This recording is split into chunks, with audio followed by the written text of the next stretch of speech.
நான் வாசலில் எனது இருசக்கர வாகனத்தை துடைத்து கொண்டிருந்தேன் என்றுதான் சொல்ல வேண்டும்.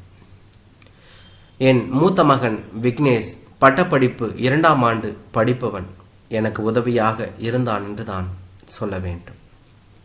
எதிர் வீட்டு வாசலில் இளைஞன் வெள்ளையும் சல்லையுமாக கிளம்பி அலுவலகத்திற்கு புறப்பட தயாராக வந்து புது தன் ஹீரோ ஹோண்டாவை எடுத்தான் என்றுதான் சொல்ல வேண்டும். பின்னாளிலேயே வழி அனுப்ப அவன் இளம் மனைவி சுந்தரி கையில் 6 மாத குழந்தையுடன் வந்தாள் என்றுதான் சொல்ல வேண்டும். முதலில் இவர்கள் பேர் ஊர் எனக்கு தெரியாது. 2 மாதங்களுக்கு முன்பு எதிர் வீட்டுக்கு இவர்கள் குடி வந்தார்கள் என்றுதான் சொல்ல வேண்டும். அவர்கள் குடியமர்ந்த 2 நாட்கள் கழித்து விக்னேஷ் அப்பா அழைத்தான் என்றுதான் சொல்ல வேண்டும். என்ன ஏறிட்டேன், எதிர் வீட்டில் குடி வந்திருக்கிறவங்கள உங்களுக்கு தெரியுமா கேட்டான் என்று தான் சொல்ல வேண்டும். தெரியாது சொன்னேன்.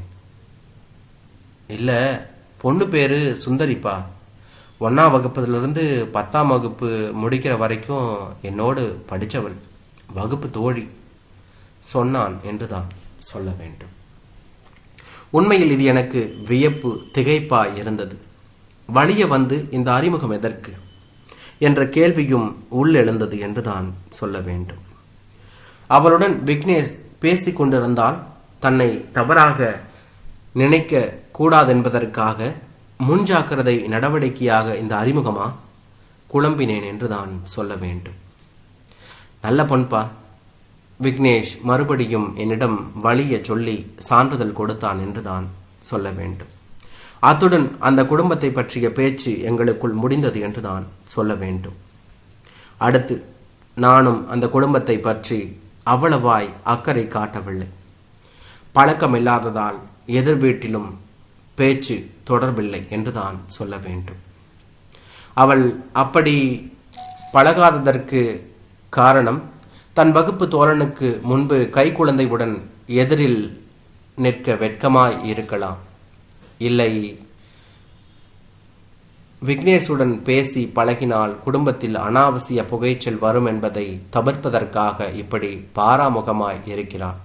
எப்படியோ அடுத்தவர்களுக்கு தொந்தரவு கொடுக்காமல் தானும் தொல்லையில் அகப்படாமல் இருப்பவள் நல்ல பெண் என்று மனதிற்கு பட்டது என்றுதான் சொல்ல வேண்டும். இப்போது சுந்தரி, நான் போய் வரேன் என்று மனைவியிடம் சொல்லிக்கொண்டு புறப்பட்டான் என்றுதான் சொல்ல வேண்டும். இந்துக்குட்டி, அப்பாவுக்கு டாட்டா சொல்லு. அவள் குழந்தையின் கையை பிடித்து ஆட்டி கணவனுக்கு டாட்டா சொன்னாள் என்றுதான் சொல்ல வேண்டும். கணவன் தலை மறைந்தது. குழந்தையுடன் வீட்டினுள் சென்றார் என்றுதான் சொல்ல வேண்டும். எனக்குள் பளீரென்று மனதுக்குள் மின்னல் அடித்தது. பின்பு விக்னேஷ் அழைத்தேன் என்றுதான் சொல்ல வேண்டும். அவன் செய்த வேலையை நிறுத்திவிட்டு என்னப்பா பார்த்தான். சுந்தரி உன் வகுப்பு தோழிதானே என்று மீண்டும் அவனிடம் விசாரித்தேன். ஆமாப்பா என்று அவனிடமிருந்து பதிலும் வந்தது. 20 வயசுல அவள் ஒரு கணவனுக்கு மனைவி, ஒரு குடும்பத்துக்கு தலைவி, இதையும் மீறி ஒரு குழந்தைக்கும் தாய். நிறுத்தினேன் என்றுதான் சொல்ல வேண்டும். இந்த திடீர் விளக்கத்தை கேட்டு விக்னேஷ் என்னை புரியாமல் பார்த்தான் என்றுதான் சொல்ல வேண்டும். உன் வயசுக்காரியான அவள் வாழ்க்கையை தொடங்கி வாழ ஆரம்பித்து விட்டாள். நீ இன்னும் படிக்கும் மாணவனாயிருக்க நடப்பை சொன்னேன் என்றுதான் சொல்ல வேண்டும். உண்மை உரைக்க அவன் முகத்தில் திகைப்பு வந்தது என்றுதான் சொல்ல வேண்டும். ஆமாப்பா, ஆச்சரியமாக சொன்னான். ஆமோதித்தான் என்றுதான் சொல்ல வேண்டும். நீ வாழ்க்கையை தொடங்க படிப்பு முடிக்கணும், அடுத்து வேலை கிடைக்கணும், உன் சம்பாத்தியத்தை நம்பி ஒருத்தவனுக்கு பெண் கொடுக்கணும், அப்புறம் வாழ்க்கை நீண்ட இடைவெளி இல்லை என்று சொல்லி முடித்தான் என்றுதான் சொல்ல வேண்டும். ஆமாப்பா, அவன் இதற்கும் தலையாட்டினான். பெண்கள் பொதுவாக 18-20 வயசுக்கெல்லாம் வாழ்க்கையை ஆரம்பிச்சிடுறாங்க. ஆண் தொடங்க 27 வயசுக்கு மேலே ஆகுது. அப்படி 7-8 வயசு முன்னாடி தொடங்கினாலும் பெண் கணவன் குழந்தைன்னு சின்ன வட்டத்துக்குள்ளேயே அடங்கி போகிறாள். பெண்ணை விட தாமதமாக வாழ்க்கையை தொடங்கும் ஆண் அம்மா அப்பா என்கிற பெத்தவங்களையும் தாங்கும் கூடுதல் பொறுப்பையும் ஏற்றுக்கிறான்.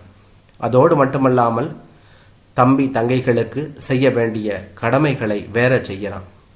ஆக ஆணுக்கு வாழ்க்கையை தொடங்கியும் சுமை கூடுதலாக பொறுப்புகள் நிறுத்தினேன் என்று தான் சொல்ல வேண்டும். விக்னேஷ் நான் சொன்ன எல்லா உண்மைகளையும் மனதில் பட மௌனமாக இருந்தான். நான் எடுத்து காட்டியதால் அவன் முகத்தில் தன் சுமையும் பொறுப்புகளும் புரிந்தது என்று தான் சொல்ல வேண்டும். என்னங்க, என் மனைவி உள்ளே இருந்து குரல் கொடுத்தாள் என்று தான் சொல்ல வேண்டும். என்ன என்று சொல்லிவிட்டு உள்ளே போனேன். கொஞ்சம் உள்ள வாங்க என்று அவளிடமிருந்து பதிலும் வந்தது. நான் எழுந்து உள்ளே சென்றேன் என்று தான் சொல்ல வேண்டும். அருகில் சென்றதும், பிள்ளைகிட்ட என்ன பேச்சு பேசணும் என்கிற புத்தியே உங்களுக்கு கிடையாது. திடீரென்று முகத்தை கடுமையாக வைத்து கொண்டு குற்றம் சாட்டினாள் என்று தான் சொல்ல வேண்டும். என்ன அதிர்ச்சியாய் பார்த்தேன். பின்ன படிக்கிற பிள்ளைகிட்ட உன் வயசுக்காரி கையில் குழந்தையோடு இருக்க, உனக்கு இப்போ கிடையாதுன்னா சொல்றது சாடினாள் என்று தான் சொல்ல வேண்டும். ஏன் சொல்றதுல என்ன தப்பு என்று மீண்டும் அவளிடம் கேள்வியும் எழுப்பினாள். மூஞ்சி என்று மனைவி அவனிடம் பதிலடி கொடுத்தாள்.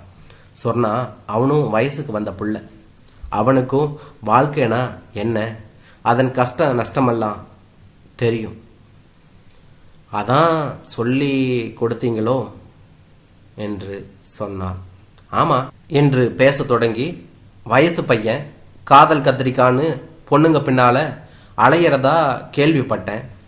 இவனை எப்படி கண்டிக்கிறதுன்னு நெடுநாளா மனசுக்குள்ள ஒரு ஓட்டம், உள்ளுக்குள்ள உறுத்தல். இன்னைக்கு அவன் வகுப்பு தோழி வழியாக இந்த வாய்ப்பு கிடைச்சது. அதான் உனக்கு காதல் கத்திரிக்காய் கல்யாண வயசு எல்லாம் இப்போ இல்லை. நீ படிப்பை முடிக்கணும், வேலை தேடணும், கிடைக்கணும், அடுத்து கல்யாணம் முடிஞ்சு மனைவி மக்கள் தன் குடும்பம்னு சின்ன வட்டம் இல்லாமல் அம்மா அப்பா தம்பி தங்கைகளை எல்லாம் காப்பாற்றுற பொறுப்புகள் இருக்குன்னு சொன்னேன். பையன் ஆடிட்டான், நிறுத்தினேன் என்று தான் சொல்ல வேண்டும்.